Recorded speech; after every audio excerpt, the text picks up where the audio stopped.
Please note that as of now, you can support the channel by becoming member using the join button under the video. Members can get access to special members-only badges, emojis, posts, polls, short videos and long-format videos. Thanks in advance. Now, let's play the video.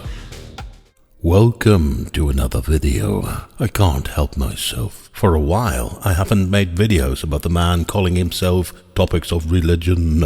I personally think he's the most foolish Christian apologist I've ever seen on YouTube. So, earlier this year, I made a whole bunch of videos about him, showing all kinds of silly things he said, which often is hilarious. Now, I want to be clear, I'm not in the habit of exposing people for just being silly. Saying silly things doesn't make you a bad person, and perhaps I'm sometimes the silly one as well, who knows, but I choose to expose topics of religion because he's showing to have a bad character. In many of his videos, he's feeding hate and bigotry by trash-talking entire demographics. In the vast majority of his videos, he calls most or all atheists stupid liars, and he has even called atheists retards. He has referred to a Muslim as a crackhead and said that Muslims in general treat their women like trash, while at the same time he says that women are created as a helpmate for man, and they should just take off their clothes for him. He admitted that he would have slaves if his God told him to, and he even admitted that in his opinion, young Adolf Hitler was a cool guy. Just to give you an idea of this man's character. All of these are statements he made himself in his own videos, and I have documented all of it. You can check it for yourself in the links below this video. Having said all of that, let's shed some light on one of his recent videos, in which he thinks he explains something about bacteria and the Big Bang. It's totally hilarious. But I went to Southern Oregon University in Ashland, Oregon, and my major was geology. Yeah, that's what you keep telling us. You say you studied geology at university, and I still find it hard to believe that that is true, because you constantly show behavior that is not consistent with the type of intellect that is required to study geology at university. You don't understand numbers like simple subtractions and IQ scores. Remember that you didn't understand how to subtract 10 from 25. Remember that you thought that the average IQ score is 50 to 70, and when I corrected you on that, you said it was 70 to 90, demonstrating that you still didn't understand it. You often don't understand the words and expressions that you use yourself, like cry wolf. You constantly use it in the wrong context, even after I explained that mistake to you multiple times. Remember how you totally failed to describe what a strawman argument fallacy is. You even kept referring to strawman theory, which doesn't even exist. Remember how you continuously mess up the word plight, suggesting it means someone's duty or mission, while in fact plight means a very difficult situation. Remember you saying that earthquakes are not common in Turkey, while Turkey is one of the countries with the largest number of earthquakes in the entire world. Someone who studied geology surely would know that. Remember how you totally failed to understand the Big Bang Theory, claiming that the expansion of the universe is not part of the Big Bang Theory, while it is the actual core of the Big Bang Theory. You sometimes even misunderstand entire discussions. Remember when one of your viewers talked about your inanity, and you totally misunderstood what that meant, and then you started an entire 10-minute argument based upon your faulty interpretation of the word inanity. I have documented all of these mistakes and many more in my videos about you. I will put the link to those videos in the description below so that everyone can check for themselves, if they want to, that you indeed constantly have no clue what you're talking about, just to put things in perspective. But let's continue. I stumped my professors quite a bit in geology when they were talking about evolution, not really evolution, but before evolution, to the Big Bang. I'm pretty sure that you've never stumped any professor. What I do believe is that if you ever had a professor, they would be flabbergasted by the stupidity of your remarks. They taught Big Bang. They did not teach anything past that or expansion or anything like that. Some of them kind of hinted to it, but that's more of a modern day view in the sciences. Back then in the 90s, they really didn't talk much about expansion. See, There we go again. This is one of the main reasons why I do not believe your story that you studied at the university. The expansion of the universe is an integrated part of the Big Bang theory ever since George Lemaitre proposed it in 1927, almost a century ago today, and Hubble confirmed the expansion of the universe in 1929 with observational evidence. So apart from the fact that the Big Bang is not really a geology topic because the Earth formed 9.3 billion years after the hot phase of the Big Bang ended, the expansion of the universe has always been one of the core principles of the Big Bang theory. In fact, here is the first page of the original paper that Georges Lemaitre wrote in 1927. The first part of the title is Un univers homogène de masse constante et de rayon croissant, which means a homogeneous universe with a constant mass and an expanding radius. The expansion of the universe was even in the title of the original paper of 1927. So when you say that the expansion of the universe is some kind of modern view on the Big Bang that wasn't around in the 90s, then you are forging history and spreading misinformation that could have easily been prevented by spending 1 minute on a Google search for which you are too lazy or too stupid. The idea that your professors were teaching the Big Bang theory without mentioning the expansion of the universe is basically impossible. It's nonsense. It doesn't make any sense. Why do you keep spreading this false narrative about the Big Bang theory? So, I said, now you taught us during your lecture that bacteria wiggled up onto the beach after a huge high heat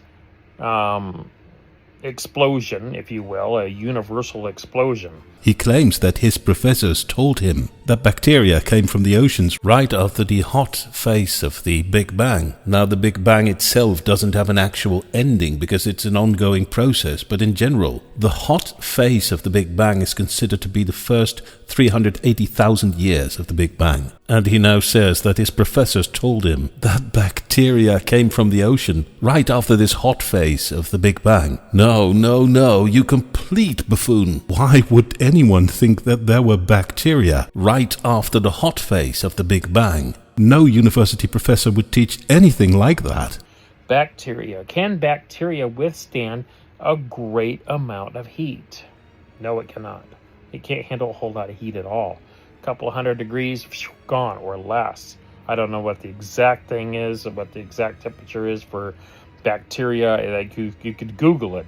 But I can guarantee you the Big Bang, the way it's taught, is a little bit hotter than 200 degrees. But how is that relevant to anything?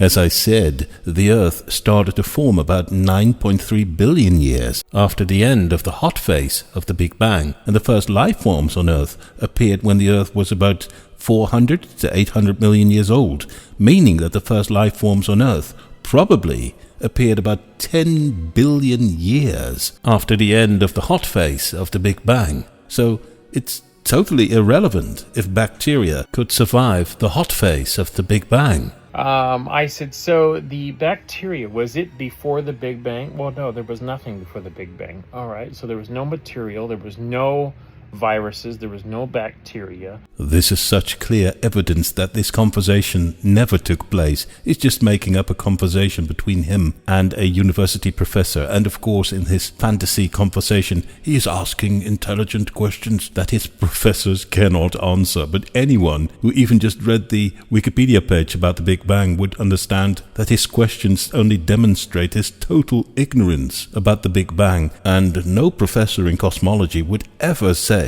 that there was nothing before the Big Bang, because science doesn't know if there was anything before the Big Bang, and doesn't know if before the Big Bang even makes sense as a concept.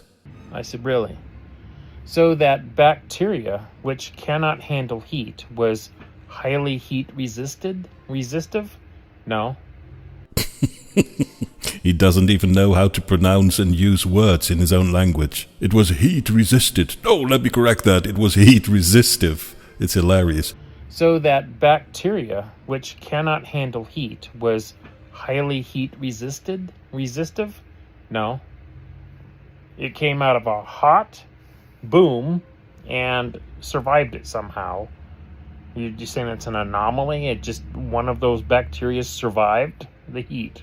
What a complete idiot. He truly thinks that we had this Big Bang, and all of a sudden, while the Big Bang was still very hot, there was Earth with bacteria on it. And now he thinks he has found some kind of got you situation because bacteria could have never survived the heat of the Big Bang. And because he is so convinced that that is smart thinking from his part, he now makes up a conversation with a university professor. You onion-flavored vanilla fudge cheesecake for brains. You honestly never read anything about the Big Bang, for else you wouldn't say such delusional things about it. Just at least for once read the Wikipedia page about the Big Bang. But at this point I don't think that it will help because you probably wouldn't understand it anyway. But to explain it as simple as possible, bacteria were not there at the end of the hot phase of the Big Bang. At the end of that hot phase of the Big Bang, the universe was cooling down in a way that atoms started to form, laying the groundwork for formation of stars. Our own sun and its planets only formed over 9 billion years later. By that time, entire galaxies had already been born and collapsed again. When our solar system got into existence, the universe had already cooled down billions of years before that. So when the moment arrived that bacteria came into existence, those bacteria didn't need to be heat resistant, because the heat had already been gone billions of years ago. So as usual, you have no clue what you're talking about. And they were like, what you had taught is not logical. You recognize that bacteria cannot handle heat. But you're telling me out of a hot mass of boom, bacteria came out of it. Explain that.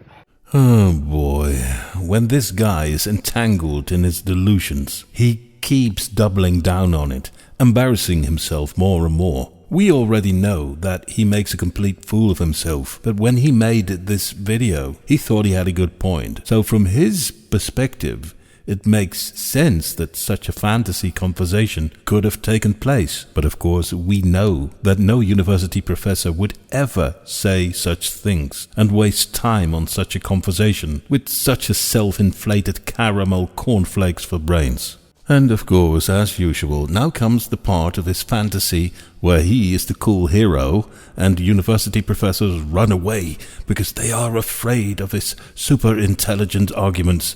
It's so pathetic. You have a PhD. Is it logical what you taught?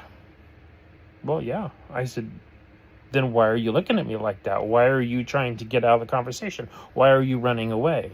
Oh, I'm not. I mean, I got to eat my lunch. Got to go. Nice talking to you.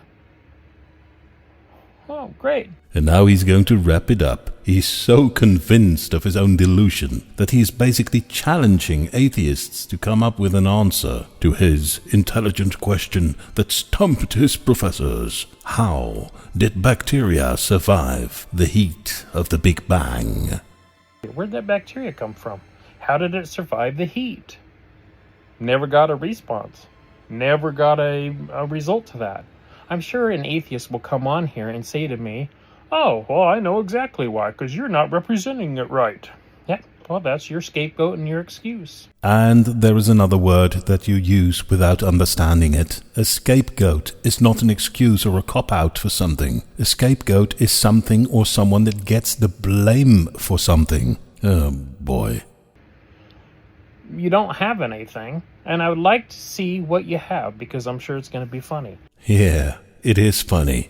The funny thing is you, as usual, having no clue what you're talking about. The answer to your question, how did bacteria survive the heat, is there was no heat. You pumpkin salad mayonnaise for brains. There was no heat. The universe had already been cooling down for about 10 billion years. Drop the stupid Bible and for once go read an actual book with real knowledge, so that you don't have to make a fool of yourself over and over and over again. If not for yourself, at least do it for your family. Thanks for watching.